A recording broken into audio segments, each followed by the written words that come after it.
Medicine is my profession and teaching is my passion. अब next मैं एक बहुत अहम एरिया की तरफ आने वाला हूँ, और वो क्या है, that is the how to best prepare a topic for applicant using template topic. ये मेरा फेवरेट टॉपिक है, और स्टूडेंट्स जो है उनकी अंडरस्टैंडिंग इस हवाले से बड़ी पुअर है कि आपको ये नहीं पता कि कब आप एक टॉपिक को डिक्लेयर कर देंगे जी ये मेरा टॉपिक क्या है। लाइक मे बी आपने न्यूक्लियस का टॉपिक पढ़ा बायोलॉजी, आपने टेक्स्ट बुक को पढ़ लिया, आपने टेस्ट को अटेम्प्ट कर लिया, आपने लेक्चर भी सुन लिया, तो कब आप कह सकते हैं कि भाई ये मेरा टॉपिक अब 100% तैयार है, दोबारा मैं कभी इस टॉपिक को ना भी खोलूं तो अभी मैं एग्जाम में स्कोर कर, राइट। तो देखिए कि वो प्रिपेयर्ड तभी होगा ना, ऑफ कोर्स, अगर आपके पास कुछ सेट क्राइटेरिया होगा कि हाँ अगर ये काम हो गया तो टॉपिक प्रिपेयर्ड है। तो मैं आपको सबसे पहले तो क्राइटेरिया देता हूँ, फिर मैं आपको ये बताऊंगा कि ये क्राइटेरिया मीट कैसे होना है। तो आप कब एक टॉपिक को प्रिपेयर्ड लेबल कर सकते हैं? when you can label a topic prepared for entry test। Entry test के लिए कब आपने किसी टॉपिक को प्रिपेयर्ड लेबल कर देना है? तो उसके लिए देखिए यहाँ पे हमारे पास डिफरेंट पॉइंट्स हैं। First of all you have to read the text book thoroughly and conceptually. तो एक तो अगर आपने टेक्स्ट बुक को थॉरोली और कंसेप्चुअली पढ़ लिया हुआ है, दूसरे नंबर पे आपने सारे पास क्वेश्चंस उस टॉपिक के अटेम्प्ट कर लिए और उनको सही कर लिया है, तीसरे नंबर पे आपने उस टॉपिक को उसकी फास्ट रिवीजन स्ट्रेटजी बना ली है। देखिए फास्ट रिवीजन स्ट्रेटजी बड़ी इंपॉर्टेंट है। अगर आप आज एग्जाम से फर्स्ट करें कि 3 मंथ्स अवे हैं, मे बी एक टॉपिक के लिए आपके पास एक यूनिट के लिए 6 आवर्स होंगे, राइट। तो 1.5 माह, जब 1.5 माह रह जाएगा मे बी 3 आवर्स होंगे, राइट। इस तरह से जब 20 या 22 दिन रह जाएंगे मे बी 1.5 आवर होगा, और इवन एग्जाम से एक दिन पहले हो सकता है कि एक टॉपिक के लिए आपके पास जस्ट 5-10 मिनट हो, राइट। तो आपने अभी से अपनी तैयारी को इस तरीके से लेके चलना है, अपनी सारी क्वेश्चंस को, कि जैसे जैसे आप एग्जाम की तरफ जाते जाएं आप कम से कम टाइम में वो जो वही वाला जो कंटेंट है वो रिवाइज करते थे। लाइक सादा सी बात यह है कि अगर आज आपने किसी यूनिट को 6 घंटे में तैयार किया है, तो नेक्स्ट टाइम आप उसको इस तरीके से पढ़ें कि नेक्स्ट टाइम आप उसको 2 घंटे में, और उससे नेक्स्ट टाइम आप उसको इवन घंटे में, और उसके बाद आधे घंटे में, और इवन फिर 5 मिनट में, और इवन 2 मिनट में आप उसके इंपॉर्टेंट पॉइंट्स को रिवाइज कर पाए। तो इसके लिए इंशाल्लाह मैं टेक्स्ट बुक रीडिंग एक स्ट्रेटजी, पूरा का पूरा एक साइंटिफिक मैकेनिज्म है, मैंने ठीक ठाक उसके ऊपर रिसर्च की, खुद एक्सपेरिमेंटेशन की, और मैंने बड़े सॉलिड कंक्लूजन ड्रॉ किए हैं बुक रीडिंग के हवाले से। तो नेक्स्ट लेक्चर इंशाल्लाह जो मैं आपको लूंगा वो मैं इस चीज के ऊपर लूंगा कि आपने टेक्स्ट बुक को पढ़ना कैसे है, राइट। टेक्स्ट बुक की एक रीडिंग, लाइक दो स्टूडेंट्स कभी भी सेम किताब को नहीं पढ़ते। एक बच्चा एक दफा किताब को पढ़ता है, वो मैक्सिमम चीजें दिमाग में रिटेन कर लेता है, एग्जाम में प्रोड्यूस कर लेता है। दूसरा 10 दफा किताब को पढ़ लेता है, उसके लिए फिर भी नई से नई चीजें निकल रही होती है। तो ये क्या इसके पीछे गिदड़ सिंगी है, या क्या इसके पीछे लॉजिक है, या क्या चीजें ऐसी करनी होती है किताब पढ़ते हुए कि आपकी किताब पढ़नी बाकी सब बच्चों से डिफरेंट हो जाए और बेहतर हो जाए। इंशाल्लाह ये मैं अलग लेक्चर में आपको सिखाऊंगा। बहरहाल यहाँ पे मैं आपको ये बताना चाहता हूँ कि अगर आपने एंट्री टेस्ट में अच्छा स्कोर करना है, आपको फास्ट रिवीजन की स्ट्रेटजी डिवाइस करनी पड़ेगी। You have to device the fast revision strategy, right. और उसके बाद फिर जो लास्ट पॉइंट है हमारा, वो ये टॉपिक आपका कब प्रिपेयर्ड है, वो यह कि you have practised all possible MCQs. पहले मैंने कहा ऑल पास्ट एमसीक्यूज, अब क्या है ऑल पॉसिबल एमसीक्यूज। तो टॉप ग्रेड का इतना बड़ा क्वेश्चन पूल हमने बिल्ड किया है, ये वन लार्जेस्ट क्वेश्चन पूल है फॉर एमडी कैट जो हमने दिया है। 18,500 क्वेश्चन हैं, और कंटिन्यूसली उसको अपडेट भी करते रहते हैं। मकसद यही था इतना बड़ा क्वेश्चन पूल देने का कि बच्चे ऑल पॉसिबल क्वेश्चंस अटेम्प्ट कर लें, कि एग्जाम में कोई भी क्वेश्चन ऐसा ना हो जो आपके लिए नया क्वेश्चन, राइट। तो इसलिए आपने ये भी, जब तक आप सादा सी बात यह कि जब तक आप टॉप ग्रेड के सारे क्वेश्चंस को अटेम्प्ट नहीं कर लेंगे उस टॉपिक के, तब और उनको अटेम्प्ट करके सही नहीं कर लेंगे, तब तक आपका वो टॉपिक प्रिपेयर्ड नहीं है। वंस अगेन, कब आप एक टॉपिक को प्रिपेयर्ड लेबल कर सकते हैं? जब आपने टेक्स्ट बुक को थॉरोली पढ़ लिया है, उसके सिलेबस से रिलेटेड कॉन्सेप्चुअली पढ़ लिया है, सारे पास क्वेश्चन को प्रैक्टिस कर लिया है, फास्ट रिवीजन की स्ट्रेटजी बना ली है, और सारे पॉसिबल एमसीक्यूज को भी प्रैक्टिस कर लिया है। Then you can label that topic as prepared for the entry test। अब ये काम करना कैसे है, इसके लिए मैंने क्लियर लाइन ऑफ एक्शन दी है। सो ये एक टेबल है, इसको आप लोग अंडरस्टैंड कर लीजिएगा। ये टेबल बेसिकली एक पूरा का पूरा एक स्ट्रक्चर्ड एल्गोरिथम है, स्टेप बाय स्टेप अप्रोच है कि आपने किसी भी टॉपिक को लेके चलना कैसे है। तो इस एक स्टेप को अगर आप थाम लेंगे तो बहुत सारी चीजें आपके लिए आसान हो जाएगी। Let me Orient you towards this table. In the extreme left column we have got what to do, and in the second column we have got why to do, and in the third column we have got how to do। क्या करना है, क्यों करना है, और कैसे करना है, इसको मैं एक्सप्लेन करने लगा। ये किसके हवाले से? ये एक टॉपिक के तैयार करने के हवाले से। एक टॉपिक एंट्री टेस्ट के लिए आपने अगर तैयार करना है तो उसके हवाले से ये डिस्कशन है। सबसे पहला काम आपने क्या करना है, you have to read the text book. क्योंकि ये न्यूक्लियस ऑफ प्रिपरेशन है, बाकी जितनी भी चीजें आने वाली हैं आगे वो सारी की सारी इसके गिर्द घूमनी। तो ये न्यूक्लियस है, text book is the nucleus, बाकी सारी चीजें इसकी गिर्द घूमती। और आपने पढ़ते हुए ओवरऑल क्या करना है, आपने इंपॉर्टेंट पॉइंट्स को हाईलाइट करना है, कंफ्यूजिंग पॉइंट्स को मार्क करना है। कि किस तरीके से करेंगे, इंपॉर्टेंट पॉइंट्स को हाईलाइट कर दें, कंफ्यूजिंग पॉइंट्स को मार्क कर दें, क्वेश्चन मार्क लगा दें भाई ये चीज मुझे समझ नहीं आई। ये किताब पढ़ते हो अगर आपको कोई चीज समझ में नहीं आ रही, आप उसको कंफ्यूजिंग पॉइंट्स को आप मार्क कर दें, उससे फायदा क्या होगा कि बाद में आप एटलीस्ट उस कंफ्यूजन को डिस्कस कर चुके हैं। कहते हैं question is half the knowledge. अगर किताब पढ़ते पढ़ते आपके दिमाग में कोई सवाल आ गया है तो समझ लें कि आधा नॉलेज आपको मिल गया, right. Question is half the knowledge, right.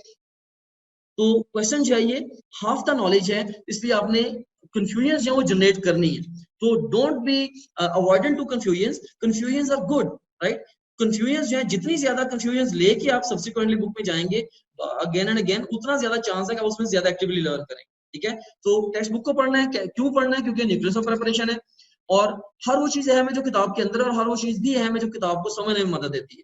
लेकिन वो टॉपिक, वो लेक्चर, वो नोट्स, वो क्वेश्चन जो कि आपको टेक्स्ट बुक के स्कोप से दूर लेके जाएं, उनको आप अपने आप से दूर कर दें। एमडी कैट में वो अपीयर नहीं होते, और एग्जाम का मैं नहीं कह सकता, लेकिन एमडी कैट में वो अपीयर नहीं होते। ऑलराइट, तो इसके अंदर आप देखें कि नेक्स्ट क्या काम क्या करना आप लोगों ने। सेकंड नंबर पे you will have to listen to the TG lecture. Top grade का लेक्चर आपने सुनना है। अब टॉप ग्रेड का जो लेक्चर आप सुनेंगे, इसके अंदर हम क्या क्या कर रहे हैं, क्यों आप सुनेंगे। इसके अंदर एक तो आपकी फास्ट रिवीजन करवा रहे हैं, तो जो टॉपिक आपने 4 घंटे में समझना है, मे बी हम आपको आधे घंटे में समझा दें।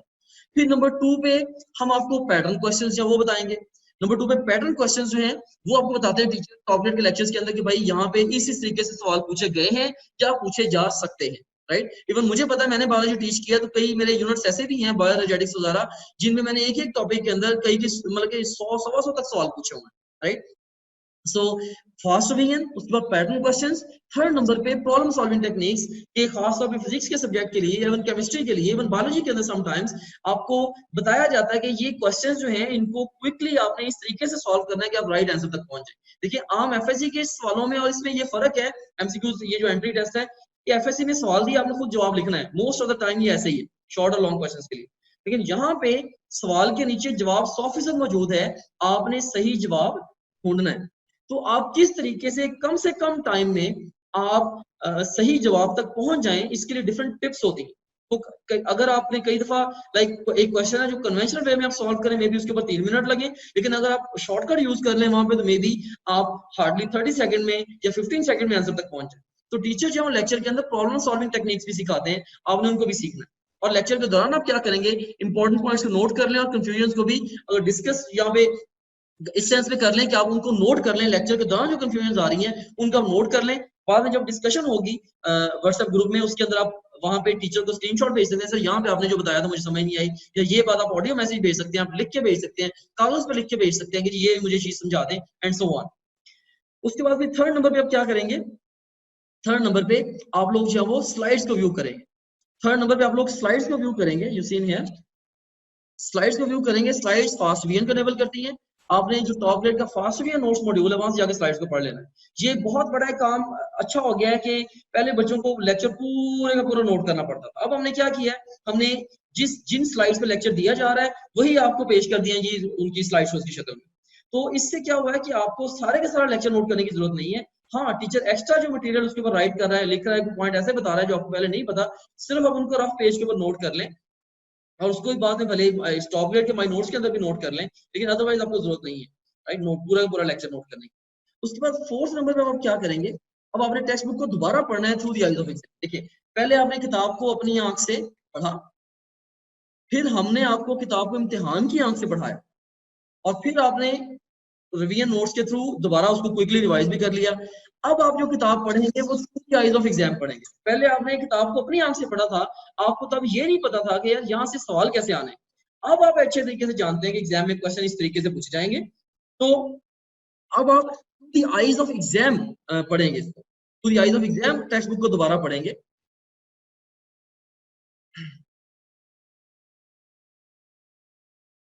ओके, उसके बाद आप लोग क्या कर सकते हैं, टेक्स्ट बुक में एडिशन भी आप कर सकते हैं, और अगर जरूरत पड़ती है तो चीजों को जो याद करने वाली चीजें हैं, मेमोराइज करने वाला जो स्टफ है वो भी आप कर सकते हैं स्टेज पे। फिर 5वें नंबर पे आप पास क्वेश्चन को प्रैक्टिस करें। ये देखें कि असल इम्तिहान में ये इसलिए करना है क्योंकि असल इम्तिहान को आप एंटिसिपेट कर पाए। इसके लिए आप टॉप ग्रेड के क्वेश्चन बैंक पे जाएंगे, पास क्वेश्चंस को आप देखेंगे, टेस्ट आप देंगे, उसके बाद फिर उसकी भी एक्सप्लेनेशन को व्यू कर लेंगे। फिर छठे नंबर पे आप क्या करेंगे, आप लोग अनसीन इनकरेक्ट और बुक मार्क क्वेश्चन जो वो भी टॉप ग्रेड के क्वेश्चन बैंक में अनसीन इनकरेक्ट और बुक मार्क क्वेश्चन हैं, आप उन सारे क्वेश्चन को अटेम्प्ट करेंगे और अल्टीमेटली आपका टारगेट ये उन सबको सही करना उस टॉपिक से रिलेटेड। इसका क्यों करेंगे, एक तो पर्सनलाइज लर्निंग, आपके मुताबिक सिस्टम आपको लेके चलेगा, कॉन्सेप्ट्स कौन कौन से उस टॉपिक से आते हैं ये आपको पता चलेगा, और आपकी टेस्ट टेकिंग स्किल्स जो है उनकी प्रैक्टिस होगी। इसके लिए करेंगे कि आप टॉप ग्रेड के क्वेश्चन बैंक में जाएंगे और अपनी नीड के अकॉर्डिंगली आप मल्टीपल टेस्ट जो है वो क्रिएट करेंगे। टॉप ग्रेड जिस तरीके से आप सोचेंगे वैसे आपसे टेस्ट ले ले, आपसे टॉप ग्रेड आप कहते हैं अनसीन क्वेश्चन का टेस्ट वो ले लेगा, आप कहते हैं टेस्ट देते हुए जो मैंने स्किप किए थे या उनका मुझे टेस्ट दे दें अनआंसर्ड क्वेश्चंस का, या जिनको मैंने निशानी लगाई थी बुक मार्क क्वेश्चन उनका टेस्ट दे दें, या पास का टेस्ट दे दें, या जो टेस्ट अटेम्प्ट करते हुए मेरे सवाल गलत हुए तो उनका टेस्ट जनरेट करके दे दें। टॉप ग्रेड इन सारी नीड्स को फुलफिल करता है, राइट। सो ये one most versatile question bank है in the entire state regarding the MD CAT preparation, जो 360 डिग्री से ये सारे के सारे एंगल से टॉपिक को कवर कर रहा है।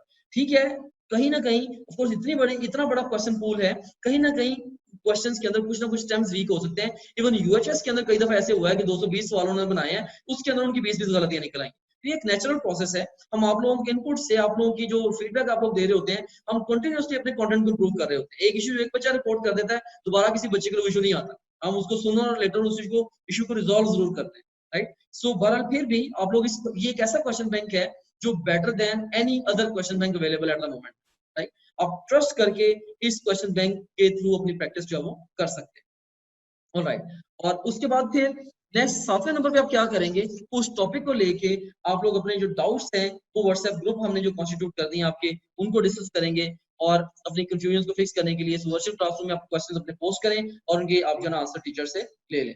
और उसके बाद फिर जैसे फर्स्ट करें आपने जी क्वार्टर बुक कर लिया है, क्वार्टर सिलेबस कर लिया, फिर हाफ सिलेबस फुल सिलेबस कर लिया, तो जैसे जैसे आप सिलेबस कवर करते चले जाएं, अब ये भी कर सकते हैं कि प्रीवियस जो कोई वीकेंड्स के ऊपर पीछे जितने भी टॉपिक्स आपने पढ़े हैं उनका फिर दोबारा आंसरिंग क्वेश्चन का टेस्ट क्रिएट कर लें। इतने सारे क्वेश्चन हमने रखे ही इसलिए हैं ताकि आप वक्तन फोक्तन जो है वो क्या कर सकें, वक्तन फोक्तन आप अपनी नीड के अकॉर्डिंगली जैसे आपका दिल करे आप टेस्ट क्रिएट करते जाएं और अपने प्रिपरेशन को लेकर चलते जाएं। और खास तौर पे कब कौन सा टेस्ट कैसे क्रिएट करना है, ये मैंने जो स्केड्यूल बनाया है 100 डेज का वो आपको ऑलरेडी दिया हुआ है, जिनके पास नहीं है वो हमारे एकेडमिक्स वाले नंबर पे कांटेक्ट करके वो ले सकते हैं। तो उसके मुताबिक आप लोग चलते चले जाएं, इंशाल्लाह कोई दुनिया की ताकत नहीं है जो आपको एडमिशन से रोक सके। आपके अगर मार्क्स अच्छे हैं एफएससी के अंदर, यू विल गेट देयर इंशाल्लाह, ठीक है।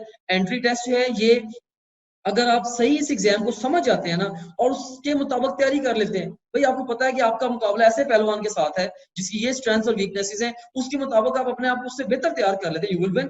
This is very simple phenomena. तो यही आइडिया यहाँ पे भी है कि आपको एग्जैक्टली पता है कि यार ये एग्जाम है, ये सिलेबस है, इस तरीके से इसने आना है एंड सो ऑन। तो दिस इज वेरी सिंपल, आपने सिर्फ उन गिवन गाइडलाइंस के ऊपर अपने आप को तैयार कर लेना है, एग्जाम में आप सक्सेसफुल हो जाएंगे। तो इस तरह से आप इंशाल्लाह जब देखें आपने टॉप ग्रेड के सारे लेक्चर सुन लिए, बार बार किताब को पढ़ लिया, राइट, अपने फास्ट रिवीजन स्लाइड्स के थ्रू वो भी आपने एनेबल कर लिए, अपनी पास्ट क्वेश्चन अटेम्प्ट कर लिए, राइट। और उसके बाद आपने 18,000 या 18,500 क्वेश्चंस को इवन अटेम्प्ट करते चले जाएं, एक्सप्लेनेशंस पढ़ते चले जाएं, गलत हुए गलत टेस्ट गलत क्वेश्चंस का दोबारा टेस्ट क्रिएट करें, दोबारा आप उनको सही कर लें। तो इस तरीके से रिपीटेडली करते करते करते करते अगर आप 18,500 क्वेश्चन आप अपने सही अटेम्प्ट कर लेंगे तो इन क्वेश्चंस के बाहर से क्वेश्चन नहीं आना इंशाल्लाह, इन क्वेश्चंस के बाहर से क्वेश्चन नहीं आना और आपका अल्टीमेटली एग्जाम में जो स्कोर है वो इंशाल्लाह नियर 100% आ जाएगा, राइट। सो उसके बाद फिर तो इतने फर्स्ट रिवीजन के लिए देखिए मैंने आपको स्ट्रेटजी बना दी कि हर टॉपिक को आपने इस तरीके से तैयार करते चले जाना है। At the end of the first revision, at the end of the first revision आपकी एक तो काफी हद तक तैयारी हो चुकी होगी फॉर द एग्जाम और आपके पास प्रिपरेटरी मटेरियल होगा फॉर सब्सिक्वेंट रिवीजन। बच्चे मुझसे पूछते हैं सर किताब को हमने एंट्री टेस्ट के लिए कितनी दफा रिवाइज करना होता है, आंसर इज 6 से 8 मरतबा, ठीक है। 6 से 8 मरतबा, इवन कई दफा कहते हैं 10 मरतबा तक रिवाइज करना पड़ता है एक टॉपिक को अच्छा एंट्री टेस्ट के हवाले से ऑल एंगल से कवर करने के लिए। मतलब मैंने ये देखा कि इवन आप 5वीं 6ठी दफा भी टेक्स्ट बुक को पढ़ रहे होते हैं फिर भी कोई ना कोई चीज नई निकल रही होती है, किसी डायग्राम के नीचे डिस्क्रिप्शन से या कोई किसी ग्राफ से कोई ऐसी चीज निकल रही होती है या कुछ क्वेश्चंस आपने ऐसे अटेम्प्ट किए होते हैं जिनके बाद आपकी आई चेंज हो चुकी होती है, आप बुक को डिफरेंटली परसीव कर रहे होते हो। तो इसमें आप बजाय कि एक एक टॉपिक के ऊपर अटक के रह जाओ, आप जितनी ज्यादा रिवीजन करोगे उतना ज्यादा आपको फायदा होगा, ठीक है। तो फर्स्ट रिवीजन के एंड पे आप तो एक तो काफी हद तक आपकी तैयारी हो गई, आपका प्रिपरेटरी मटेरियल आपकी टेक्स्ट बुक के ऊपर और रिवीजन नोट्स के ऊपर आ गया। प्लस आपके जो क्वेश्चंस रॉन्ग है उनकी प्रोफाइल टॉप ग्रेड के क्वेश्चन बैंक के अंदर बनी हुई है। अब आपने सब्सिक्वेंट रिवीजन्स के अंदर अपनी अकॉर्डिंगली स्ट्रेटजीज बना के आगे चलते चले जाना है। सो आपने अपनी रिवीजन्स को 6, 7, 8 तक रिवीजन्स को लेके जाना, राइट। तो इस तरह से इंशाल्लाह आप लोग 100% स्कोर के लिए फाइट कर सकते हैं।